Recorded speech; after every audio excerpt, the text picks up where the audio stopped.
Gaisilat block ପାଖ ଡାଙ୍ଗବହାଲ ଧାନ ମଣ୍ଡିରେ ଧାନ ମାସ ମାସ ପଡ଼ି ରହିଛି। ଧାନ ବିକିବାକୁ ମଣ୍ଡିକୁ ଆସିଥିବା ଚାଷୀ ଠିକ୍ ସମୟରେ ଧାନ ବିକି ନ ପାରିବାରୁ ମୁଣ୍ଡରେ ହାତ ଦେଇ ଚିନ୍ତାରେ ବସି ରହିଛନ୍ତି। ଦୀର୍ଘ ଦିନ ଧରି ମଣ୍ଡିରୁ ଧାନ ନ ଉଠିବାରୁ ସୁଯୋଗ ନେଇ ଚୋରମାନେ ସକ୍ରିୟ ହୋଇ ଉଠିଛନ୍ତି। ମଣ୍ଡିରେ ପଶି ଧାନ ଚୋରି କରିବା ସହିତ ନିଜ ଆଖି ସାମ୍ନାରେ ଯାହା ପାଇଲେ ସେ ସବୁକୁ ଚୋରି କରି ନେଇଯାଉଛନ୍ତି। ଏଭଳି ଏକ ଅଭାବନୀୟ ଘଟଣା ଦେଖିବାକୁ ମିଳିଛି ଡାଙ୍ଗବହାଲ ସମବାୟ ଧାନ ମଣ୍ଡିରେ। ରାମଜୀ ପ୍ରଧାନ ନାମକ ଚାଷୀ ମଣ୍ଡିରେ ନିଜ ସାଇକେଲ ରଖିଥିବା ବେଳେ ଅପରାହ୍ନ 4ଟା ସମୟରେ ରଖିଥିବା ସାଇକେଲକୁ ନେଇଛି ଚୋର। ପୁଣି ଧାନ ମଣ୍ଡିରେ ପଡ଼ି ରହିଥିବା ଧାନ ବସ୍ତା ଗୁଡ଼ିକ ମଧ୍ୟରୁ 4 ବସ୍ତା ଧାନ ମଧ୍ୟ ନେଇଯାଉଥିବା ଜଣାପଡ଼ିଛି। ଏହିପରି ଭାବେ ଅନେକ ଲୋକଙ୍କ ଧାନ ଚୋରି ହେବା ଫଳରେ ଲୋକମାନେ ଗାଇସିଲଟ ଥାନାର ଦ୍ୱାରସ୍ଥ ହୋଇଥିବା ଦେଖିବାକୁ ମିଳିଛି।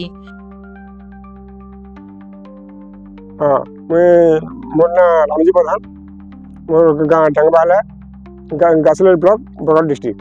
आपण जेन थाना के जेई करे अभियोग करछन आपनकर धान चोरी हेछि आ साइकिल चोरी हेछि आज्ञा एटार भितर आपण किछि प्रतिक्रिया रखन त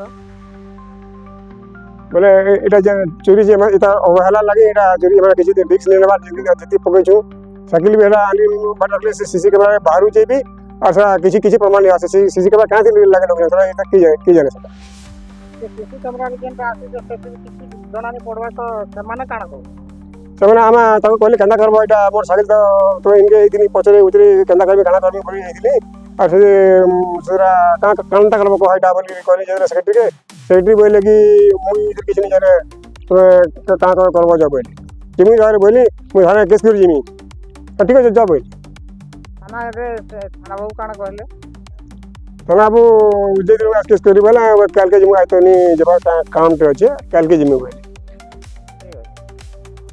बरगढ़ जिल्लार श्यामसुंदर सुनांक रिपोर्ट सत्यर स्वर।